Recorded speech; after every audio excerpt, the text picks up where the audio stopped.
Bueno, vamos a esperar la votación, pero lo previsible es que estos presupuestos salgan adelante y sí, son las cuentas que necesitamos para el año 2020, porque aumenta en cerca de un 12% el gasto social, educación pública, sanidad pública, dependencia, la prestación canaria de inserción, propuestas para tener vivienda pública, y todo eso lo hacemos con un presupuesto que apenas crece en 211 millones frente al año anterior, y hemos tenido que redefinir gastos y buscar otras opciones para poder sacarlo adelante.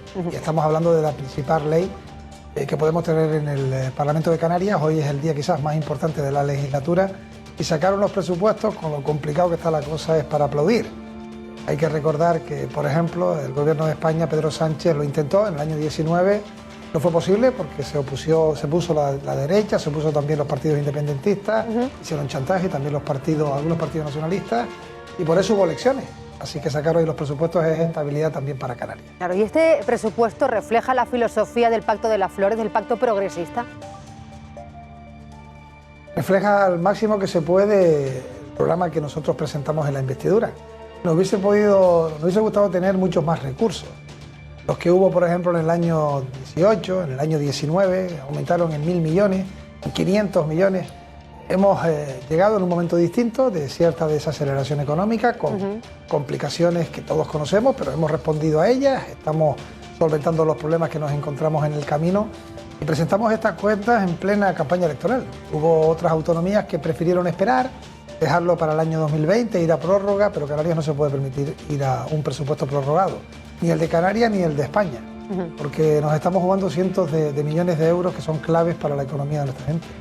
Y en lo práctico, señor Torres, ¿en qué lo van a notar los ciudadanos aquí en Canarias? Primero, van a tener una inversión mucho más importante en empleo, van a tener una gran inversión para políticas contra el cambio climático, habrá una mejora importante en la educación y en la sanidad, reciben las aportaciones económicas más altas que nunca antes habían recibido, 133 millones para sanidad, 120 casi para educación. Tenemos partidas también muy importantes para derechos sociales. Canarias precisa de un reequilibrio entre las familias más vulnerables y las que más tienen, porque es una región donde lamentablemente cuesta muchísimo más que en otras llegar a final de mes, donde el salario es más bajo, donde la hora trabajada se paga menos, y para eso hace falta un gobierno que sea sensible, que sea un gobierno progresista y que responda a la mayoría social de Canarias, que es lo que hace este presupuesto. Claro, usted lo ha dicho, este presupuesto llega en un contexto delicado, pero ¿en qué medida va a contribuir sobre todo a activar la economía con mayores inversiones, sobre todo infraestructuras? ¿De qué manera, señor Torres? Mantenemos en 1.000 millones de euros las partidas en inversiones, aumentamos el presupuesto propio de una manera que nunca antes se había conseguido, y además con el anhelo de que tengamos presupuestos del gobierno de España, porque si así fuera, si tuviésemos gobierno, si hubiera investidura, automáticamente llegarían a Canarias en el convenio de carreteras, por ejemplo, 500 millones de euros. Y eso es muchísimo. Por eso nos jugamos tanto, para tener estabilidad en nuestro país. Son unas cuentas, repito, que corrigen, que hacen que aquellos que más han sufrido en nuestra tierra estén mucho más protegidos. Tendremos por fin nuestra renta ciudadana en el año 2020. Hemos apostado por aumentar las partidas para la prestación canaria de inserción. Lo hacemos junto a los ayuntamientos y a los cabildos. Y nuestra voluntad es que cada día, como hemos podido hoy expresar, que hemos mejorado las listas de espera sanitarias, podamos entregar a los canarios una Canarias mejor que la del día anterior. Claro. Hablando de la Agenda Canaria, ¿qué parte de la Agenda Canaria se recoge en este presupuesto y qué parte está pendiente de que haya un gobierno en Madrid? Bueno, básicamente todos los grandes avances que están en el Estatuto de Autonomía, que se aprueba a finales del año 2018, están en el presupuesto de Canarias y se recogen en el año 2020. Y otras partidas que dependen de ese gobierno central. Lamentablemente, lo vengo diciendo, de nuevo defiendo, porque es importante que tengamos gobierno estable en Madrid, no hemos podido aprobar en todo este tiempo un solo presupuesto que contemple el Estatuto de Autonomía y el REF económico que se aprobaron a finales del año 2018. Porque hoy seguimos con un presupuesto del Estado prorrogado del año precisamente 18, y eso nos lastra. Eso gravemente afecta a la economía de Canarias, a los proyectos de nuestra tierra, y por tanto la Agenda Canaria empieza haciendo que en los presupuestos del 20 el Gobierno de España incluya todo lo que está en el REF y todo lo que está en el Estatuto. Pero para eso hace falta un presupuesto, y para que haya presupuesto hace falta que tengamos un presidente y previamente una investidura. Claro, y por eso le iba a hablar, por la investidura, porque usted ha reiterado esta mañana que está convencido de que habrá investidura y de que habrá desbloqueo en la situación política que se vive ahora en España. Sí, porque creo que el sentido común debe primar. Y no creo que haya nadie que quiera volver a ir a votar. Y por tanto la situación se tiene que desbloquear. Hoy me preguntaban desde la oposición, haciendo crítica a que Pedro Sánchez se haya sentado con Unidas Podemos y con otros partidos. Yo le decía, por ejemplo, al Partido Popular que se abstuviera. Con su abstención ya tenemos un desbloqueo político. Y eso les puedo asegurar que incluso sería bueno para las comunidades donde el Partido Popular preside las mismas. No podemos mantener de manera internacional, nacional e insular en nuestra tierra el que no tengamos cuentas para el año próximo. Yo soy optimista, porque de lo contrario, el daño que se produciría sería de tal envergadura que, primero, no sabríamos qué pasaría con las nuevas elecciones, la abstención crecería. Segundo, si eso se produce, indudablemente los movimientos que son más radicales crecerían. España necesita sosiego y calma, y para eso hace falta un gobierno. Las urnas hablaron y dieron el voto mayoritario a Pedro Sánchez. Dejémosle que haga ese gobierno. Se puede hacer de varias maneras, haciendo que tengamos un gobierno progresista, o los partidos que en su momento se definen como estadistas y partidos que son claves para la historia de nuestro país, se puedan abstener para que camine justamente un gobierno. Es lo que la gente quiere, que haya un gobierno. Creo que ya es hora. Usted que ha firmado un pacto progresista, ¿cómo le sienta? Le ha citado a María Australia Navarro que le digan que, bueno, que usted está firmando un pacto con los comunistas, con los separatistas, con los independentistas, en este caso su partido a nivel nacional. No hablaba de los comunistas porque no puedo utilizar ese término de manera peyorativa, ni muchísimo menos, tampoco se lo aceptaría. Habla de los independentistas. Yo lo que le he respondido hoy es que cómo se puede avanzar por alguien.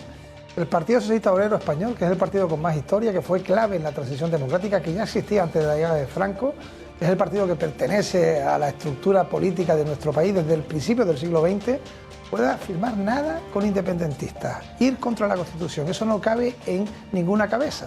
Yo además le hacía que reflexionara, porque quien me hace tal pregunta está gobernando con Vox en muchas comunidades, y Vox en esas comunidades está en contra de que luchemos contra la violencia machista, está en contra de que las personas homosexuales tengan los mismos derechos, porque se pueden casar, afortunadamente, que los que son o somos heterosexuales. Vox quiere acabar con las autonomías, también la de Canarias. Yo le decía hoy al Partido Popular que estaría bien que se apartara de políticas como esa. Bueno, usted el pasado martes hablaba con el presidente en funciones, con Pedro Sánchez, por la información que maneja. ¿Usted cree que vamos a tener gobierno en las próximas semanas antes de fin de año? Hablé con Pedro Sánchez el martes. Ayer me entrevistaban y decía que, claro, el martes mi sensación era que seguramente a comienzos de la próxima semana podía comunicar que había apoyos suficientes para la investidura. De hecho, él me dijo que pelearía para que esto fuera posible antes de acabar el año. Pero el miércoles hubo algunos problemas entre Esquerra y el Partido Socialista. A cuenta de esa fecha. Y tenemos una sentencia. Sí, hay una sentencia hoy que también tiene que ser analizada y ver sus consecuencias. ¿Lo ve como una complicación? Que de acabar el año tuviésemos investidura. ¿Pero lo ve como una complicación esa decisión de la justicia europea?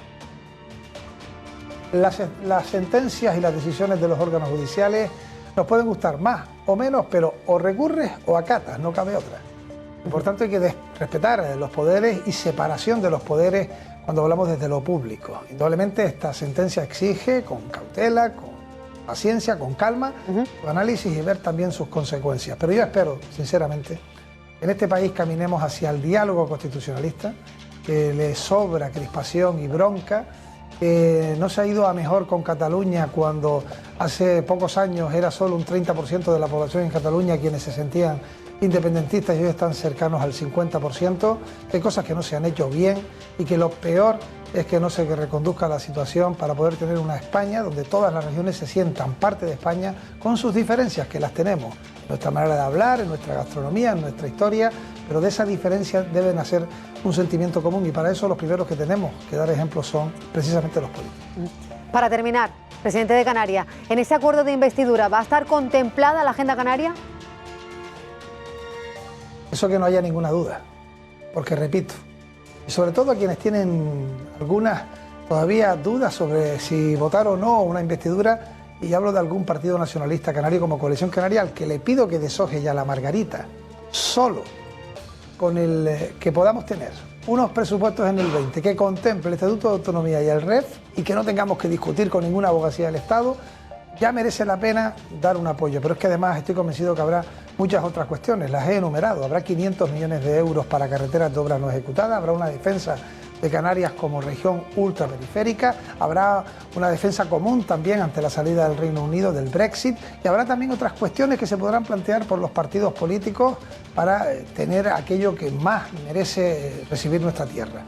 Pero pongámonos de acuerdo, sinceramente creo que es cuestión de urgencia hacerlo.